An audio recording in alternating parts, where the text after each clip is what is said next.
Baik, Assalamualaikum warahmatullahi wabarakatuh.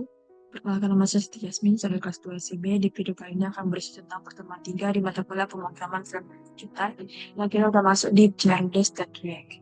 Jadi di pembahasan video kali ini kita akan membahas tentang penggunaan CSS di React.js, kemudian pembuatan komponen CRD. Nah, jadi secara umum ada dua cara untuk menggunakan CSS pada React.js. Ada dengan cara terpisah atau menggunakan inline styling. Pembuatan file CSS yang terpisah memungkinkan kita untuk menulis kode CSS yang terorganisir dan mudah untuk dikelola. Lain halnya ketika kita menggunakan inline styling yang memungkinkan kita untuk menambahkan style langsung pada elemen HTML. Oke, langsung aja kita ke sesi praktikum. Nah, jadi yang pertama kali kita lakukan itu adalah membuat file baru. Di sini Jasmine ada buat satu folder yang berisikan banyak file. Yang pertama itu kita akan membuat sebuah file dengan nama inlinestyle.js. Nah, di dalam file itu ada apa aja sih? Di dalam file ini kita pertama kali lakukan import terhadap React agar kita bisa menggunakan fitur React seperti komponen dan sebagainya. Kemudian diikuti dengan constant inline style, yaitu merupakan definisi dari komponen fungsional bernama inline style, yang di dalamnya itu kita deklarasikan objek bernama style yang berisi properti CSS. Nah, di dalam objek style itu ada pengaturan color, kemudian background color, padding, dan border radius. Pertama kita mengatur warna teksnya dulu, kemudian mengatur warna latar, kemudian ada mengatur padding, dan juga border radius. Setelah kita mengatur atau deklarasikan CSS yang ada, kita melakukan pengembalian elemen div dengan menerapkan gaya dari objek style. Jadi di sini kita mengembalikan elemen div, yang kita menggunakan atau kita terapkan gaya objek style dengan contoh ini, dengan kata-kata ini contoh inline CSS. Pertama kali pastikan teman-teman udah masuk ke dalam ini ya, ini apa namanya, CMD-nya.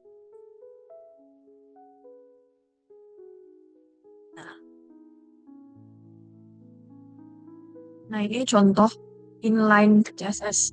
Pengaturan yang kita asalnya dari si CSS ini, inline, yang memungkinkan kita untuk modif di HTML-nya. Kemudian lanjut kita ke external style. Kita ke external style, kita buat lagi file baru dan namanya external style.csx. Sama seperti sebelumnya, kita melakukan import React, kemudian kita lakukan import external style.csx. Oh sorry, soalnya kita buat yang CSS dulu, bukan yang CSS dulu ya. Nah, ini kita melakukan import file CSS terpisah. Ini perintah untuk membuat CSS ada pengaturan color, background color, kemudian padding, dan juga border radius. Ini beda kayak inline CSS. Ini membuat file CSS secara terpisah. Kemudian setelah kita membuat CSS tadi, kita panggil dia atau kita import dia di dalam external style.csx. Kita lakukan import terhadap file CSS sebelumnya. Kemudian setelah itu, kita akan mendefinisikan komponen fungsional dengan nama external style. Yang di dalamnya kita mengembalikan sebuah elemen div dengan class name eksternal. Jadi kita panggil lagi tuh si CSS terpisah itu untuk dikaitkan dengan si string ini. Ketika kita jalankan, maka akan sesuai dengan CSS yang kita buat sebelumnya, di mana tulisannya itu berubah jadi putih, kemudian mana ya tadi? Tulisan teksnya putih, kemudian backgroundnya warna hijau, paddingnya 10, dan border radiusnya 5 px. Nah, terakhir itu kita melakukan modifikasi pada file model.style.css. Nah, ini sama ya kurang lebih, melakukan pembuatan file CSS secara terpisah yang kemudian kita panggil di model.style.csx. Kita import si styles, kita panggil dia dari model CSS sebelumnya, kita import, kemudian kita lakukan kita panggil dia, kita definisikan komponen fungsional dengan nama model style yang kita mengembalikan atau kita terapkan kita panggil si CSS sebelumnya itu styles.module yang kita terapkan dengan tulisan ini contoh CSS mobile module. Kemudian kita export default module style. Nah, ini akan terjadi di mana CSS yang kita lakukan itu adalah teksnya warna putih, backgroundnya warna merah, radiusnya 5 px, dan juga paddingnya adalah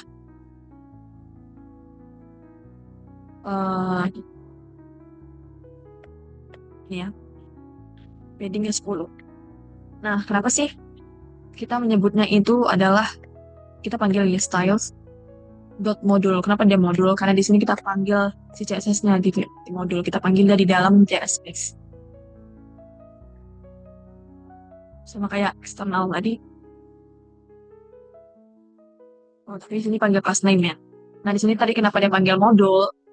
Karena sini kan modul tulisannya. Jadi dia memanggil si modul.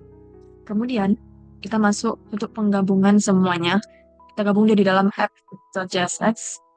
Nah, di sini kita panggil dia tuh si inline style, external style, dan module style untuk menampilkan hasilnya. Nah, inilah mode tampilannya. Kemudian kita ke membuat komponen CRUD, komponen produk CRUD, yang nanti hasilnya akan seperti ini. Nah, data-data dari sini itu kita ambil dari URL ya, dari Vector. Nah, ini kan data yang masih berserakan ya, yang formatnya itu JSON nah, kalau kita ambil. Yang pertama itu kita membuat file dengan nama produk crud.jsx.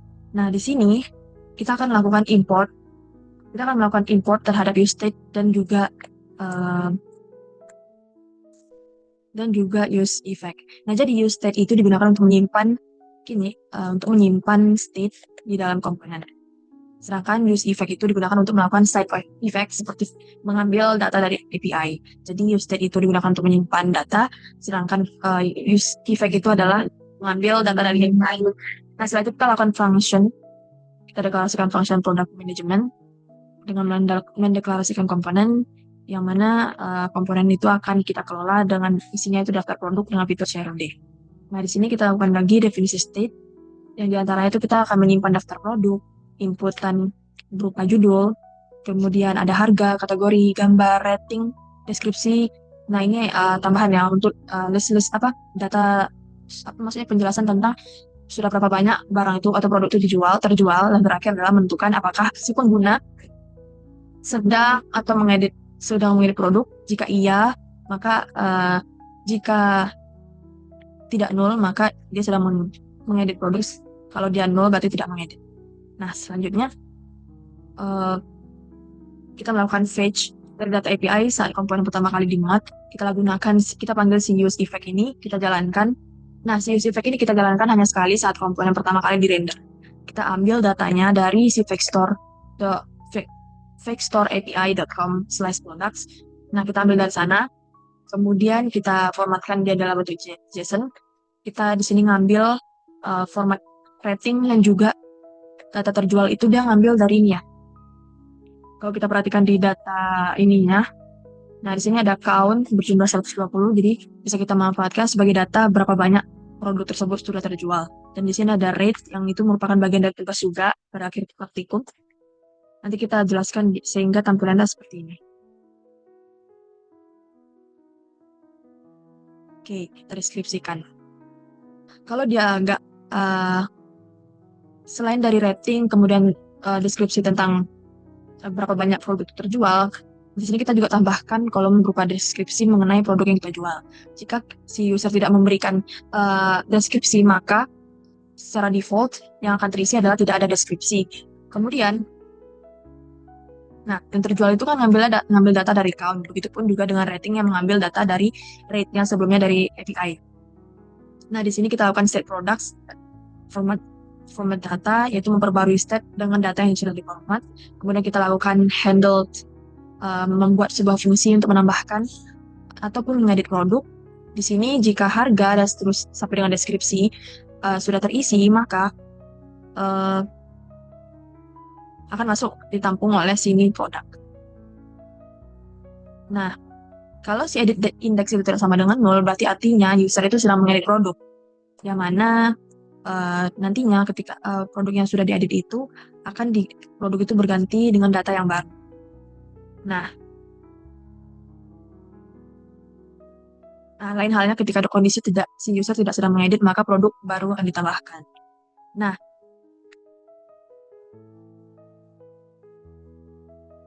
setelah si user itu melakukan interaksi, maka setelah selesai, maka si form itu akan secara otomatis akan reset formnya. Kemudian setelah kita melakukan handle add untuk menambahkan, kita melakukan edit. Nah, kita klik dulu bagian yang produk mana yang mau diedit, kemudian kita panggil semuanya di sini, si title-nya, price, kategori, sampai dengan informasi tentang barang itu terjual. Kemudian untuk penghapusan, fungsi hapus produk,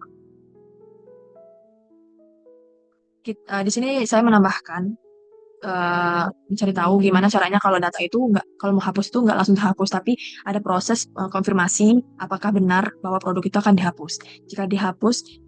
Jika suatu data akan mau dihapus, akan muncul konfirmasi apakah Anda ingin menghapus produk ini. Jadi tujuannya itu agar mengurangi ketidaksengajaan. Misalnya kalau nggak sengaja terhapus itu, jadi ada proses konfirmasi. Di sini juga seperti yang Bapak bilang, masih pakai logika ECC. Nah, di sini kita akan return untuk tampilan UI form inputnya. Kita menggunakan H1 dengan style, ini judul besarnya. Nah, judul besarnya itu kita pakai ukuran H1, heading 1 ya. Isinya itu manajemen produk. Di sini bisa dilihat untuk pengaturan CSS seperti apa. Di dalamnya kita melakukan input terhadap nama produk, harga produk, kategori, URL, gambar, rating, dan jumlah terjual, dan terakhir adalah deskripsi produk. Nah, tentunya dengan masing-masing tipe input yang berbeda-beda. Ada yang teks untuk nama produk, kemudian number, dan pokoknya menyesuaikan dengan tujuan dari pembuatan si inputan tersebut. Terakhir kita ada sebuah button di mana ketika si user ini sudah menginputkan data-data baru ataupun mau mengedit data, ketika button itu diklik, nah otomatis data itu akan tersimpan, kemudian uh, akan mengupdate data yang ada.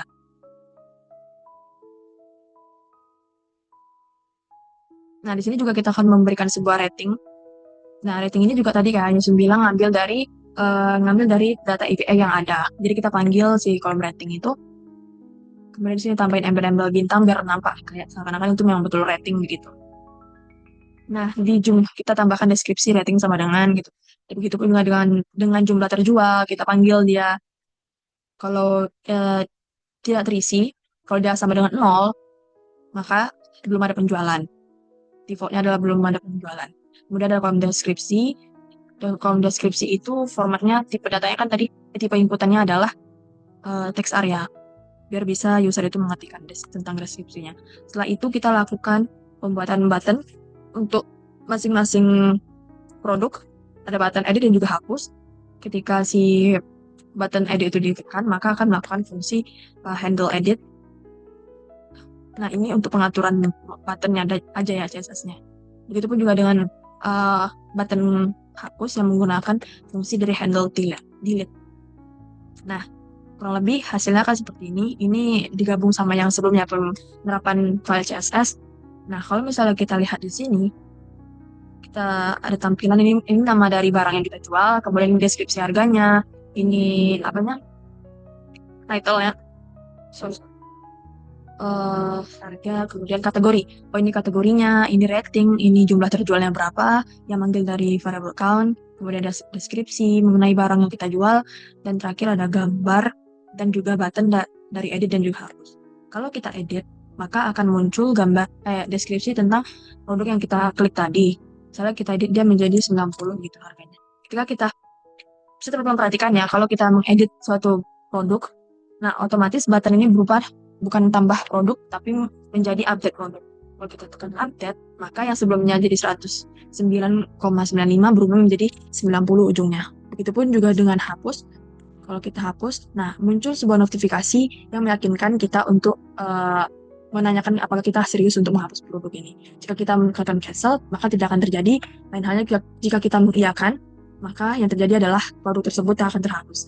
Mungkin sekian mengenai pertemuan kali ini tentang tentang apa tadi, cara udah state react. Apabila terdapat kesalahan, saya mohon maaf. Wassalamualaikum warahmatullahi wabarakatuh.